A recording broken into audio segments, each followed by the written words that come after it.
Right, so hello and welcome back to another Reddit video. Today we're looking at some of the top posts of the week from r/ProRevenge. Neighbours steal our dog, we take their kids. So this happened when I was around 12 or 13, so the details might be a little skewed. Most of my childhood, the house right next door to ours had been condemned and abandoned. The property owners were willing to sell the land for $200. That's how bad it was. Eventually, someone bought it and threw a manufactured home on it to replace the condemned home. Soon, a nice old man moved in next door, and we didn't pay close attention because he kept to himself. That was until his daughter moved in with him. Soon, our quiet little neighbourhood turned into an episode of white trash in trouble. The daughter would fight with her spouse about every little thing and kept my family, along with our neighbours, up half the night. Their kids were the worst part of all. We never knew how many kids lived in that house because so many different children and adults were in and out all the time. Me and my siblings tried to become friends with them, but we ended up being more of their babysitters. They would come over to our house and each of my siblings had a group of kids, 3 to 4 each, to watch over. These kids would walk in uninvited into our house and then steal toys and games from each of our rooms. Honestly, they stole stuff from all over our house, but these were the main areas. They would either take it for themselves or throw it in our backyard river. They would constantly run in and out of our house, even if no one was in with them. They would also steal all the fruit in the basket that my mum left out for us. My mum confronted them about it, and their 3-year-old son called her a bitch. The parents refused to apologise for their behaviour, saying stuff like, "If you loved it so much, you wouldn't have let them take it," or "Don't parent my kid." One thing they would specifically do with me is pull on my hair all the time. I'm a tomboy and they would just call me a boy in a wig because girls can't play with skateboards, girls can't play with ninja action figures, and loads of other gender stereotypes. They would constantly bombard me because they truly didn't know that girls were allowed to play with anything they wanted. One of their heavier children even stole my skateboard and jumped on it, breaking it in half, similar to that "So No Head" vine. The parents then had the audacity to say that I shouldn't have been playing with one anyway. There are plenty more examples, but I think you get the point. The neighbours then decided that because our house was nicer, or that we could afford basic things, that they had permission to run an electrical line from our house to theirs, which in itself is a bad thing. But then they decided to run off our electricity bill to triple the cost of our original one. At the time, we were below middle class and below the poverty level, so we couldn't afford that kind of bill. The rule in our house is that if you're not using it, turn it off. That's why my parents were awfully surprised to see an $800 electricity bill. Eventually, a person from our electricity company came to our house to see what was happening, and that was when they found the extension cord running to my neighbour's house. The electrician simply unplugged it and said that should be the end of that problem. My mum politely but sternly went to our neighbours and told them that this was not okay. The neighbours had a small tantrum about it and cussed my mum out, but eventually she came back into our home. My mum was obviously not pleased with their behaviour, but tried not to escalate the situation any further. Our neighbours tried a few more times to run the line from our house to theirs, and each time we unplugged it. They would cuss us out and send their kids over to destroy something else in our home. Eventually, my mum straight up told them that if they came to our property again, she would call the police and press charges. We could of course still be friends with their kids, but they weren't allowed on our land.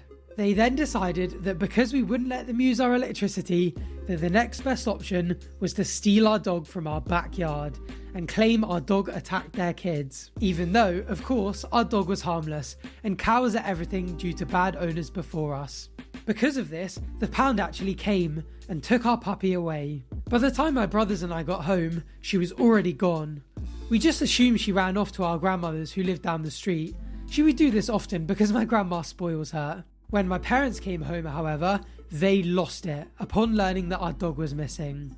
By the time we found her at the pound, they were putting her up for adoption. My parents had to re-adopt our dog because we didn't claim it in time. We even had her tags that said that she belonged to us, but the pound told us why the dog was taken, and my mum said that enough was enough. Now for the revenge. When my mum got home, she sent my little brother over to their house to play with their kids. At that point, my brother became a little spy. His job was to look around their house and report anything that could be suspicious. We learned from him that they were sitting 3 kids to a twin bed. The entire house was cramped and dirty. The old man that lived there was hardly ever home because he couldn't stand his adult daughter that lived there. All around the house, the kids were being neglected.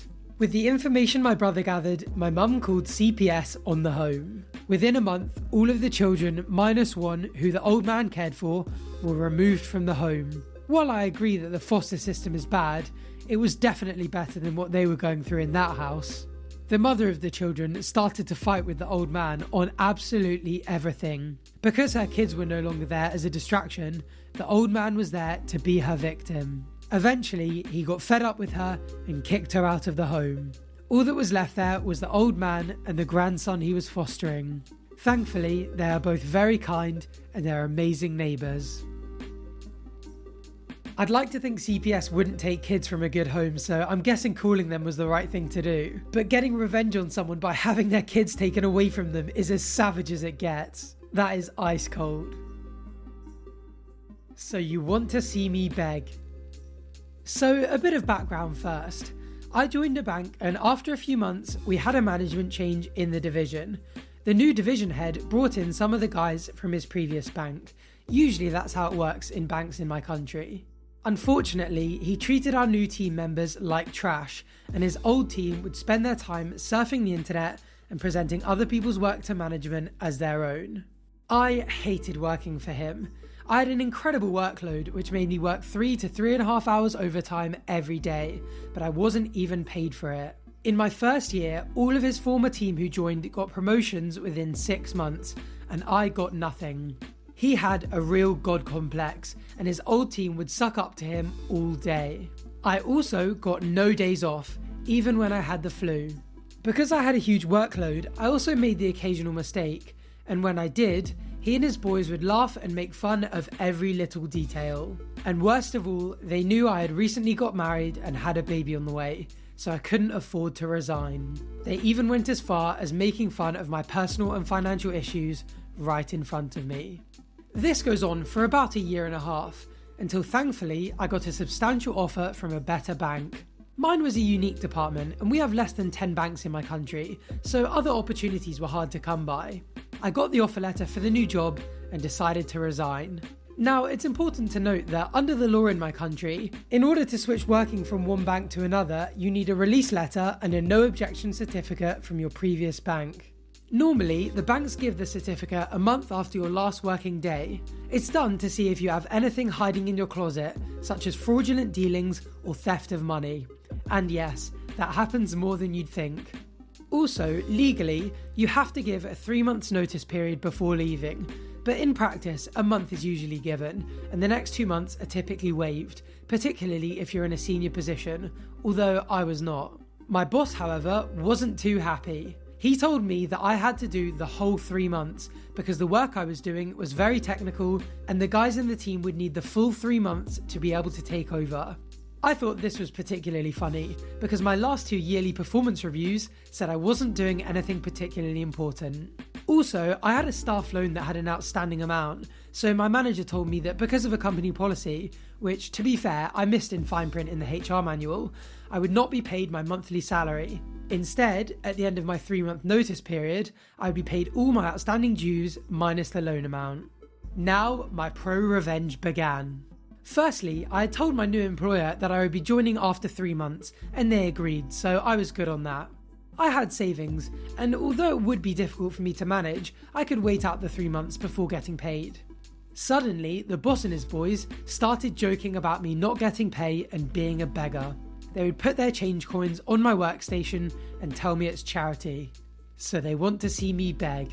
Shortly after conjuring up the idea, I went to my boss, told him a fake sob story with a few fake tears thrown in, and finished by humbly asking him for some financial help.